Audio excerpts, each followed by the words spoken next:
Jalen Travis, what is his, steadfast ability to be an impact tackle meant for that offense, particularly when it comes to Coach Clanton's versatility along with violence thing? You can move guys like James Neal around and do a lot of different things.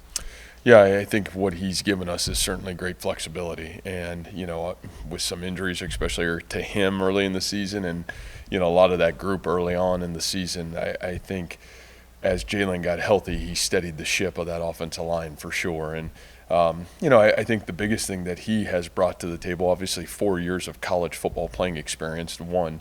And then number two, I just think, his poise and certainly what he stands for, even off the field. I just think he brings such a maturity to that group. And you pair him with Jared Hufford, man, I just feel like those two guys have just laid such a great foundation of steadiness, confidence, and, really a pillar to build on. And we really, maybe at times you've had one of those pieces, but to have two pieces like that. And then, I think the emergence of Tyler Miller as a guy that's played a lot of football, but just the consistency he's played with. We're really fortunate to have those three pillars on this offensive line right now. And we've needed it because you've had some rotation on the interior piece of that. And, I think their confidence, their consistencies allowed those young guys to settle in and really play good football. In Arizona State's offense, obviously they lost their 1,000-yard receiver, but a quarterback like Levitt, a tailback like Scadaboo, you got the tight end with 5 touchdowns, guy averaging 17 yards a catch. I'd imagine they're still looking pretty impressive to you. They're dynamic. I think they have such a unique ability to put the pressure on the defense in every way, shape, and form. And obviously, you never want to lose a good football player this time of year, but I think good football teams have great players, and they certainly got a collection of those guys. And you're right, you got great pass catchers at tight end. Obviously, you got an elite playmaker and some really talented guys on the outside. And then obviously, I think just with the tailback's ability, not only as a runner, but as a ball catcher in space, just so impressive. So, and then you got championship level quarterback play, and I think they've gotten that. I've just been so impressed with his ability to control the offense, to really put the offense in really advantageous situations to be successful. So, it'll be a great challenge for us defensively for sure. Coach, Kenny Dillingham said yesterday that he came up here when he was the Auburn OC. What do you remember about his visit, and would you be surprised to hear that he dropped he said they want to be the best versions of themselves yesterday at his press conference too? Awesome. No, Kenny's a really, obviously a dynamic young football coach, and there was relationships with him, through his coaching career as he's continued to ascend. Really happy for him. They've done a tremendous job, to be quite honest with you, and him and his staff got a lot to be proud of. He's got some, great football coaches on his staff, as well, that we've got really good relationships with. But just a lot of respect from my standpoint for him, what he's been able to accomplish as a young head football coach, and being in those same shoes not long ago. You have appreciation for somebody that the spirit his football team plays with. You can tell they believe in their head football coach and their coaching staff. Matt, you've talked earlier this month about how the young guys on the defense are striving to grow as fast as they can. What have you seen from that growth over these past couple of weeks to put together a performance like against Kansas State? Yeah, I just think, again, repetition is, as Coach Haycock would say, repetition is the mother of all learning, and that's why veteran football teams really grow and have success. And, unfortunately, we haven't had maybe as much growth or as much, of that repetition as we would have liked to have. We thought we were going to have early in the season. But I think just the impact that these young guys have had, the courage to not waver, even when they've struggled at times, and just grow at the rate that they're growing. It's been so rewarding to watch. And again, I know I've given a lot of credit to our seniors and some of our veterans that have been able to stay healthy and have been pillars for those guys as they've grown. And Bo's ability to stay on the football field and be an impact. Jeremiah Cooper, Darian Porter, they've been key voices. Getting Will McLaughlin back was really huge for Iowa State football. And and then obviously J.R. Singleton, and Joey Peterson. Some of those guys have been able to stay the course, and it's helped those guys. But I just think there's been a relentless will to want to, do everything in their power for the betterment of the team. And that's the one thing that I've really loved about this team and this group is, everybody wants to succeed, not for themselves, but for the betterment of the whole. I think it's really hard to find that in college football today, and certainly to be able to watch that happen, especially with young guys demanding to do it every single day, it's been really fun. And yeah, I think they've improved greatly, and you saw it a little bit on Saturday, and I think you'll still continue to see that as we continue on through the football season. I think this group's, there are another levels of excellence that I think we can get to, and I think everybody feels that and knows that, and we're excited about that challenge and opportunity. You talked on Saturday night about the 2020 game in a way that it's made it seem like it's never far from your mind. Even winning the Fiesta Bowl, when you think about not winning that title game, how much does that linger for you and I guess for the program to have not gotten over that hump? Yeah, I just think for me, I think any coach that, you always reflect back on never the wins, but you reflect on the losses, and obviously that game, that moment was a great learning opportunity for all of us. I think there's a lot of those. I probably can reflect on those way more than any of our wins during our time. And, that one, obviously you sting just because, you felt like, you played pretty good football that day, but not good enough. And, I think it was another great lesson of, what'd you learn? How do you grow? And, if you ever get an opportunity to be back in that moment, what can you do best to continue to grow forward? And every team's different. So, I think some of that is what it is as well. But, you felt for that senior class and those kids who, that was a really special group, another group very much like this one that, were able to do things that have never been done in the history of this school and, had great leadership. And so I think anytime you have those type of players and you have that kind of group, you really want to do everything in its power for them to reach every opportunity of success that they can have. Injury-wise, Malik, Brazina, Bramer, and I think back in September you said Bacon could come back in December. Yeah. Is that still on the table? Or no? Yeah, I don't think Caleb will be ready. Now, I think the great thing for Caleb is he's back doing football activity, and so I think he's a lot closer than he is farther away. He's still not ruled out for a season, so I think that's a huge positive for Iowa State football and obviously for Caleb. I think Ben, a lot closer, was out on the practice field today. Where is he? Can he really go in and play? I think we'll see as this week continues on.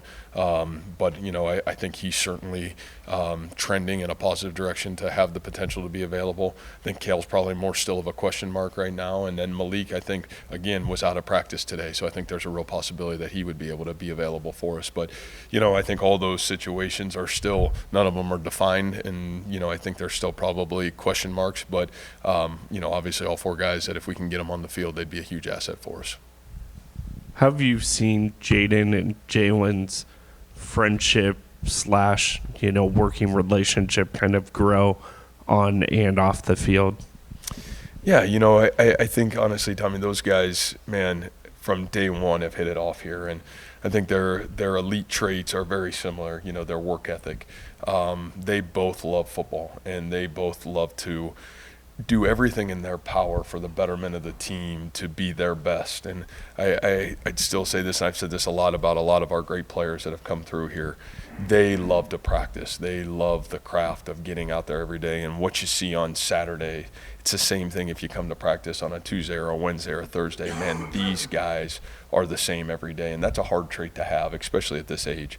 So I think those two have clicked under, number one, that understanding of what it takes to be great, and then I think number two, just the selflessness that they have for each other. I think those two really care about each other. There's a great friendship there, and there's a great inspiration for each one that, they've got authentic joy for each other's success, and you really appreciate that because I think it's hard to find, especially at that position.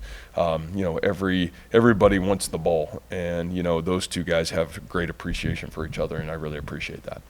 Matt, Arizona State's plus 11 in turnover margin. How big of a factor has that been in their turnaround?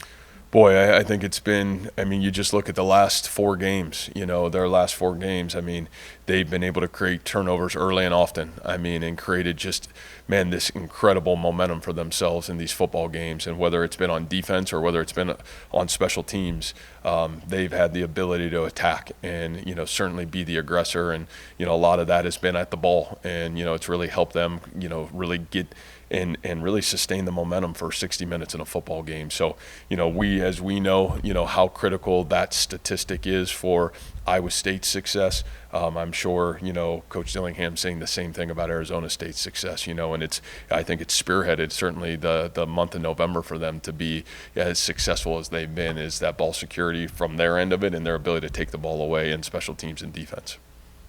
Coach, with the transfer portal being so readily available, how important has it been for a guy like Darian Porter to stick it out and carve a role on this team? Yeah, I would say Darian Porter, and you probably can go down our entire roster of guys that, have been homegrown and stayed the course here. I think it's probably what makes this team really special is, we've gone through all these journeys for the most part together. And obviously Darian's situation is, man, you go back in our time, you go to Jake Hummel and some of these guys that waited their Gary Vaughn, they just waited their turn and they kept growing and developing, and wherever they could help the team during their growth process, they maximized their role and perfected their role. And, we know what Darian's meant on special teams over the course of the last 6 years. But man, just his ability to hone in on his craft, and then the reward comes at the end. And it's certainly come to him, in a powerful way, honestly, this year. I mean, not only is he playing great on special teams, obviously what he's done at corner, but not only is he playing good at corner, you could say he's one of the best corners in college football, and what he's been able to do has been really awesome to watch. So I think those are stories that are powerful. I think that's really what our sport's been about, and certainly what our program's been about when we've been at our best. So we're really grateful for Darian, and obviously a lot of our guys that have stayed the course here and continue to work to get what they want. Hi, Matt. In talking to the players earlier, we asked, is there any extra juice for the Big 12 championship game in practice? And most of them, the general vibe was, no, every practice is hard. Practice kind of looks similar. Why is that so often in your program and just football across America? I'm not trying to goad you into saying anything, but there's no extra juice, there's no extra shot of espresso in your coffee in the morning because it's Big 12 championship week? Why is it so steady?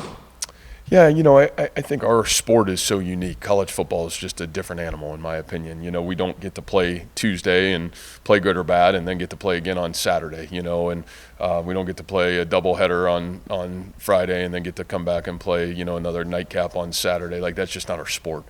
And so our sport is a journey through, 12 guaranteed weeks of a football season and finding consistency, which is why college football is so entertaining, because it's so inconsistent to watch and you just don't know what you're going to get every week. And I think one thing I would hope when you turn our football team on, boy, every time they touch the field, it may not always be perfect, but the consistency of attitude, effort, and strain to go win the football game as a team, that's been what we've kind of built our foundation on and tried not to waver from that. So I really don't feel like it's any different. Man, I feel like we've been playing a one-game season, to be quite honest with you, pretty much all year. And we played big games all year, and it's great that we're at this point of the season and we've earned the right to be in this moment. But I think we've earned the right to be in this moment because our conviction to our standards, how we practice every day, how we come to prepare.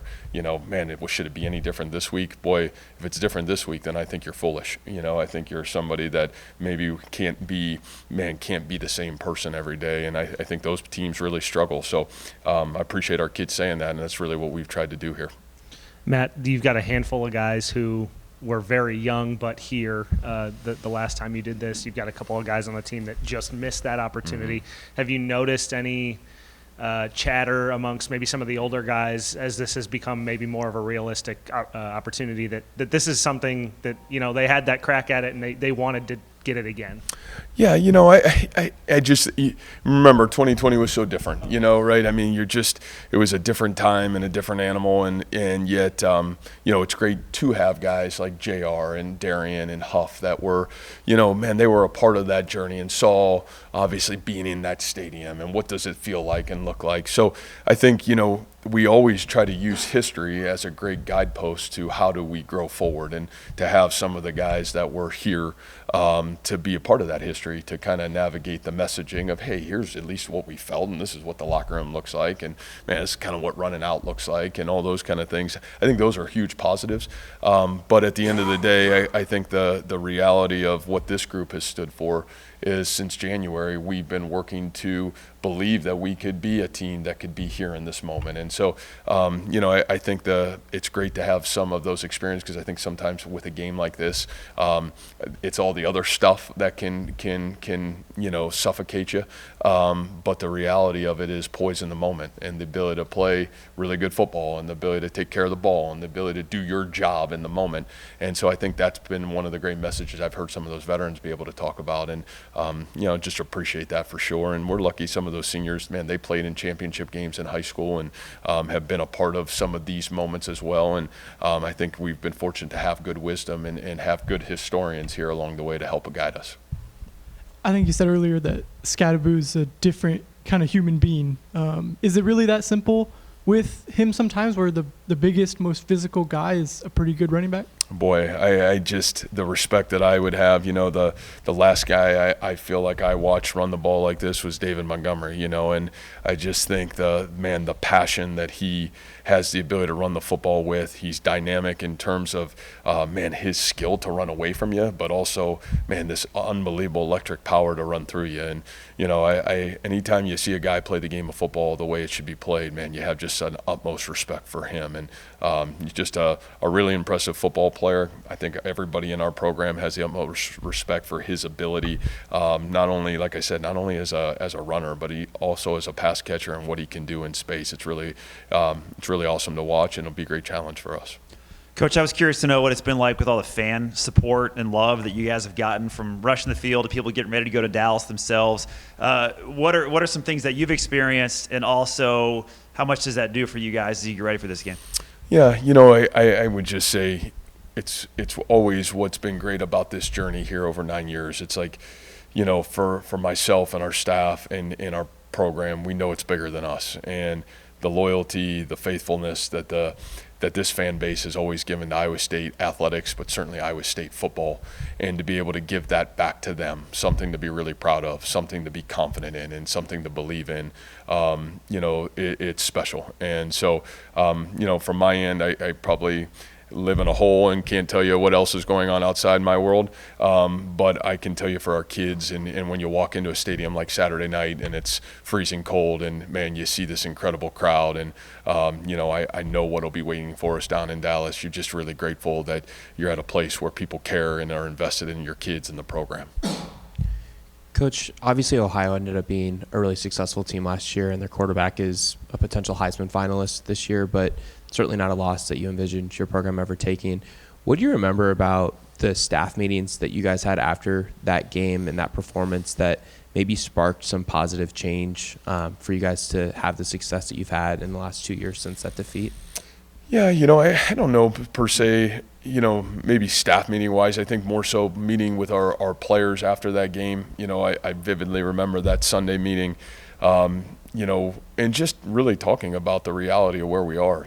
I think the one thing I've always appreciated about adversity is if you're humble enough to use it right, then you'll really grow. And I think we found some things out that day just of, number one, we had some guys that stepped up in some really tough moments. What Rocco did in that football game was obviously nothing short of exceptional, and kind of gave us an identity to move forward with.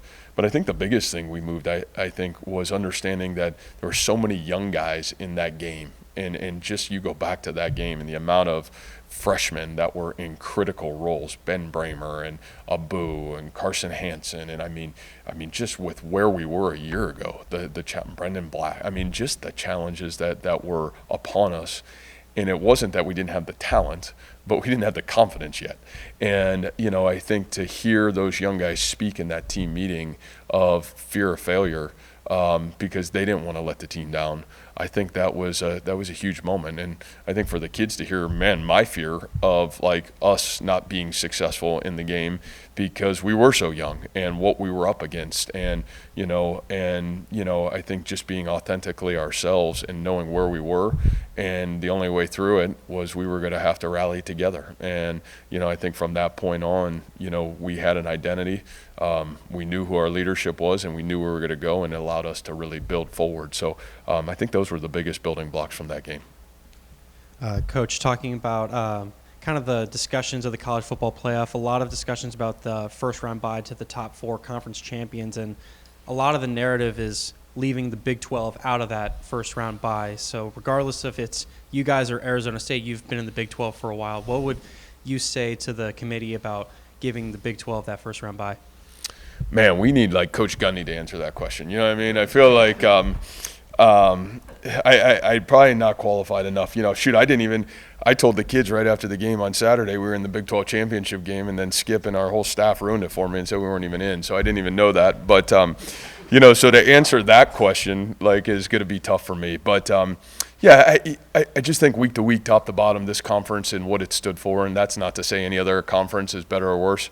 I just know what this conference and the quality of football right now and coaching that's going on in this conference, the quality of players. And, man, if you don't play a football, you're not going to win in this conference right now. And there's no easy out. I give the coaches in this conference a lot of credit. I give the players in this conference a lot of credit. And I think there should be a lot of respect, certainly, about what this conference has stood for, especially even in this season. So great question. And like I said, man, you got to call Coach Gundy. I think I'd rather hear his comments better than mine. I don't think we're getting you tomorrow after signing day comes together. Just speak maybe in some generalities. I know you can't address anybody individually, but anything unique about this class, how it came together with the coaching staff that you've got now, and just get into that. Also, 2 weeks earlier this year, too. I mean, how challenging has that been to navigate with everything going on? Yeah, it's tough. I think the biggest thing, we're really fortunate that our coaches did a great job, and we did a great job early on in this recruiting journey, January, February, March, April, May, and really kind of trying to tie the foundation of it up by June. And, we're really excited about the class coming in. I think the staples at what we've always been about, we didn't flinch or waver from, recruit winners. Recruit young men that come from great high school football programs, recruit, really well from a 6-hour radius of our doorstep, and then, do everything in your power to continue to find guys that fit what Iowa State has been about. Don't really care about the star system, but really care about the humans and, man, right guys that fit what we do in offense, defense, special teams. And I really, I give Derek Hoosier a lot of credit. I give our recruiting staff a lot of credit. And I really give our staff a lot of credit. And I know I say this a lot, but I do mean this. There is no ego in recruiting here. I think we're all working together. And when everybody's trying to find the best fit, it's nobody's trying to be the recruiter of the year. We're trying to have the best team we can have week in and week out, and year in and year out. So, we're fortunate to have a great staff, and also I give a lot of credit to our kids. I think, that, and that covered us. Our kids have a lot of say in recruiting here, and, trying to bring the right guys that fit our culture. So, I thought our team, our coaches, Derek, his staff, I think they've done an incredible job. So obviously tomorrow will be a great day, and, the fact it's a little bit earlier probably isn't a bad thing, and to be quite honest with you, everything's kind of coming new and often, but I think the positive is that we're not missing a week on the road right now, and so I think at least from that standpoint, that's certainly a positive for Iowa State. Thank you, Coach. All right, guys. Thank you.